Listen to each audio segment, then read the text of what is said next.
নমস্কার, কেমন আছেন সবাই? আশা করি সবাই খুব ভালো আছেন এবং সুস্থ আছেন। নিয়ে এলাম আপনাদের মাঝে একটা নতুন ভিডিও নিয়ে। তো আমরা গেছিলাম দীঘাতে বেড়াতে, আর সেখানকারই এটা দ্বিতীয় দিন। আর দ্বিতীয় দিনের দুপুরবেলা স্নান করতে নামবো সমুদ্রে, আর তার আগে ঝাল ঝাল করে একটু পেয়ারা মাখা খেয়ে নিলাম, তারপরে সমুদ্রে চলে স্নান করতে নামবো।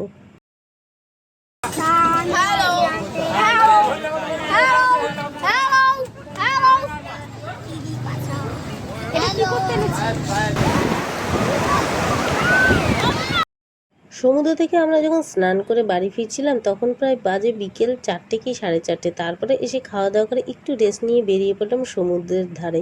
তো সমুদ্রের ধারে দেখতেই পাচ্ছ প্রচুর পরিমাণে লোক, এরা বিকেল থেকেই এখানে বসে থাকে। তারপরে আমরাও চলে এলাম, আগে সোনামার কিছু ইচ্ছে পূরণ করে নিলাম।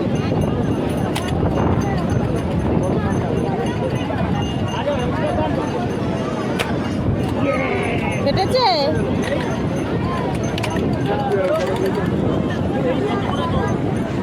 কেটেছে আমি যেটা বলবো সেটা তখন যাবো।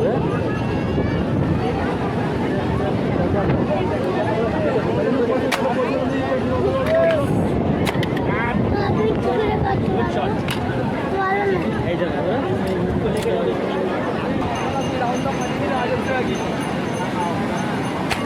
সমুদ্র তীরবর্তী এলাকায় ঘুরতে যাওয়ার মেন উদ্দেশ্য হলো সমুদ্রে জলে 3-4 ঘন্টা দমিয়ে স্নান করা, তারপরে বিকেল থেকে বেশি রাত পর্যন্ত সমুদ্রের পাড়ে বসে মৃদু ঠান্ডা হাওয়ার সাথে সাথে কিছু মুখরোচক খাবার খাওয়া, আর কে কি করছে কি না করছে সেদিকে উকিঝুঁকি মারা আর দমিয়ে আড্ডা দেওয়া।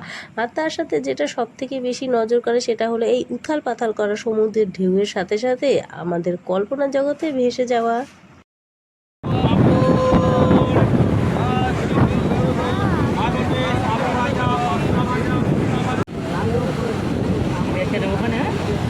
নাও খাও, শুরু করো।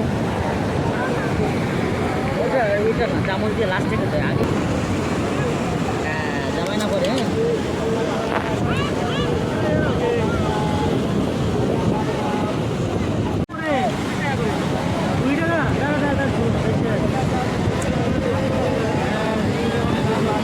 যে কোনো ট্যুরিস্ট জায়গায় ঘুরতে যাওয়া মানে হলো যে কোনো জিনিসের দাম, বিশেষ করে খাবারের দাম দ্বিগুণ হারে বৃদ্ধি। যেমন এই শশাগুলোই আমরা এখানে খাই 10 টাকা, সেখানে হলো 20 টাকা। সব জিনিসের উপরেই 10 টাকা বেশি, কিন্তু তাই বলে কি আমাদের খাওয়া বন্ধ হয়? একদমই না।